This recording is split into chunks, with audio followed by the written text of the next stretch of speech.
love the energy. So today I'm gonna tell you the story about how I got my first job. Well, it was kind of a volunteering stuff when I was 12 years old. So it turns out that I've been always a fan of animals, and I never had the chance to have like a dog or a cat or a pet back home.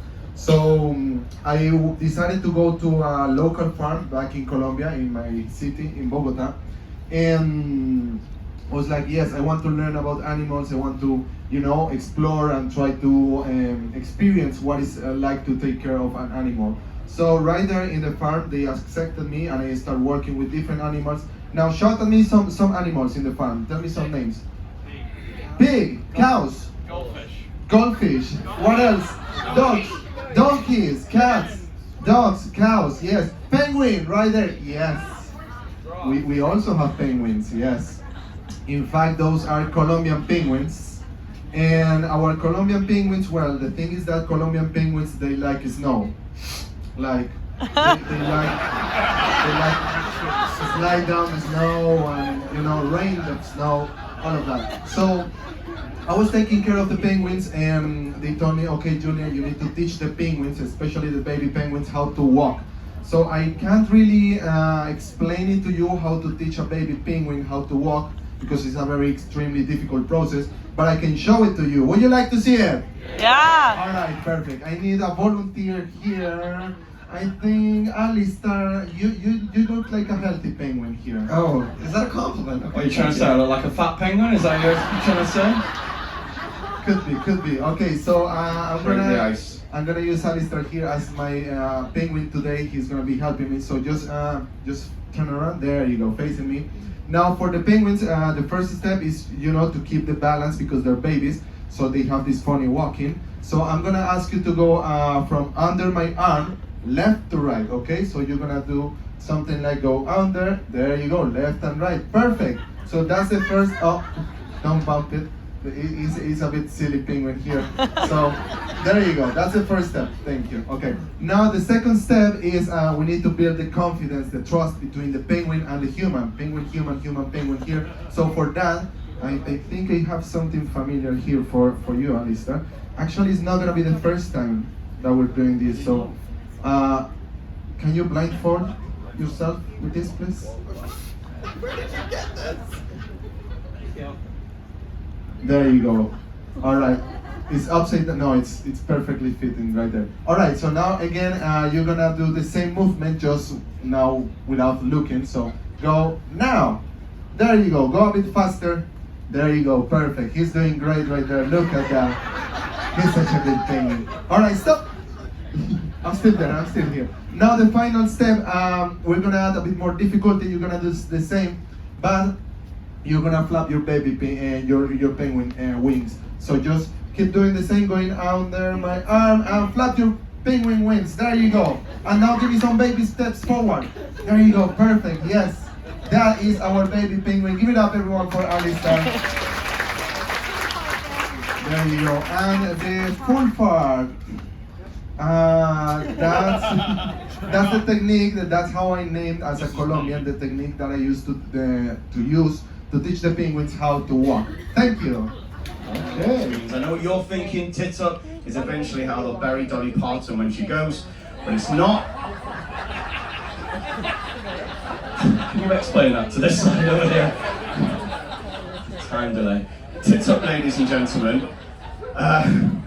Now this is a word, it's not in the official dictionary, but it's in what we call the Urban English Dictionary. There's like an Urban English Dictionary is when new words kind of come to fruition, when you've got things like chill out and relax, you've got like chillax and all that kind of stuff. So when new words come out, they go into the Urban English Dictionary, and that's what tit up is. It's in the Urban English Dictionary. And I'll tell you a little story about how I know what this means. Now, when you all got on board a few days ago, did you all watch the safety video? Very important you watch the safety video and all the safety announcements, you listen to those very carefully. And have you checked in your cabin that you've got a life jacket? Oh, some of you haven't, all right. And it's got a light and a whistle. Because that light and that whistle is very important in an emergency, especially the whistle.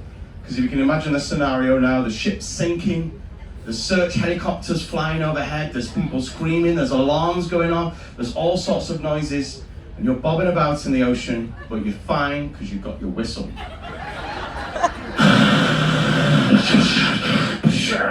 That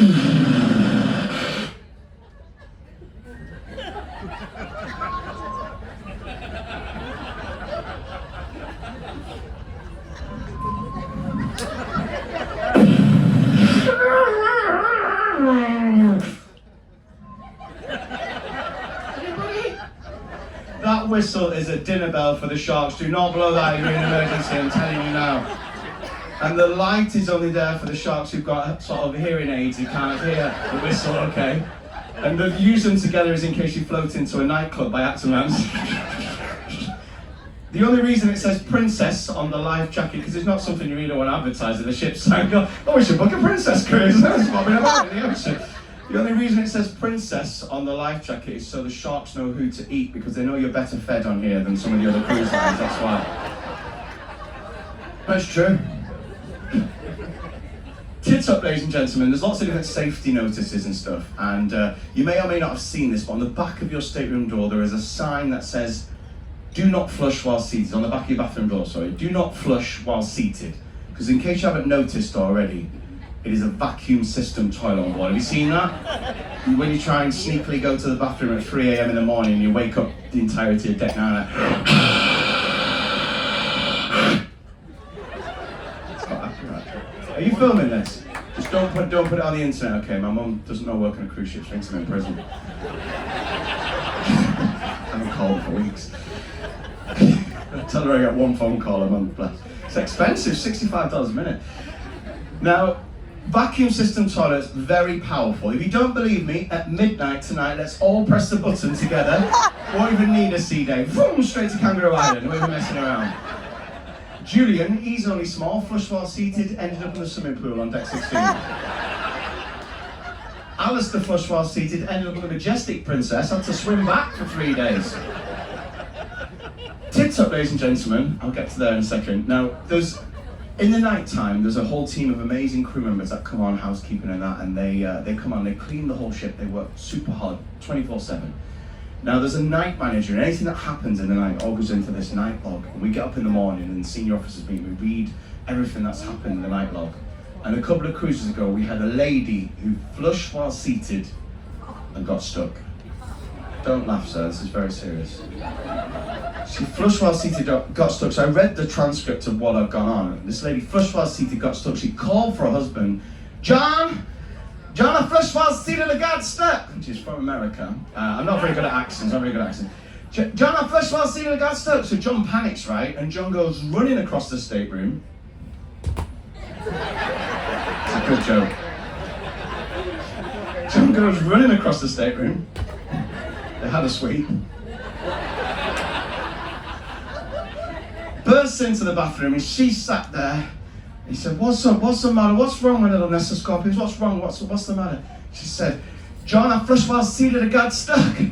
She said, it's okay, I'll call for the emergency plumber. She said, well, get me something to cover myself up. You can see my rose petals.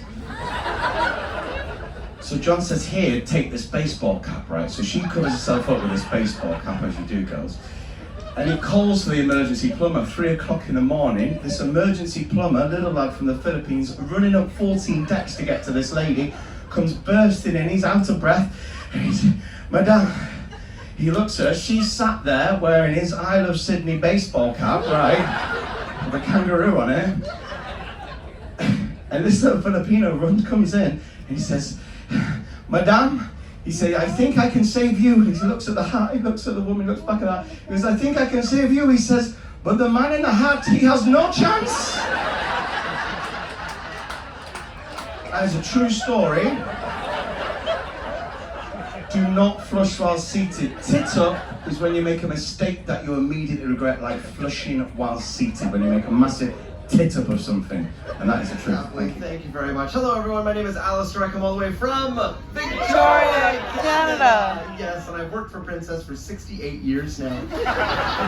Sure feels like it some days. I really, discovered coming tonight early in life. It was when I had a girlfriend back home. It's maybe the most unbelievable part of the story, but I wanted to do something special for my girlfriend one year for Valentine's Day. And so I was thinking through all of the different things, that I could buy her: chocolates, flowers, What else can you get for Valentine's Day? Jewelry, yeah. I was thinking through a whole list. I actually asked Julian if you could provide me with some suggestions, and he actually suggested we try coming tonight. Not Julian and I, but my girlfriend and I. So I thought, you know what, that's something new, something unique. So listen, guys, I want to speak to all the men in the audience for a second. Women love coming tonight, okay? If you haven't tried coming tonight with your lady, go and you gotta try it. I mean, there's some ladies here I think that already have discovered the secrets of coming tonight without a partner, but you know, it's better sometimes with a partner. So I decided for Valentine's Day I was gonna surprise my girlfriend with coming tonight. Now, surprise coming tonight, maybe not the best. You know, sometimes it's better to plan it out. But I went and I found the best way to give my girlfriend coming tonight. And you might actually be able to do some research yourself while on board into coming tonight. Some of you probably already have.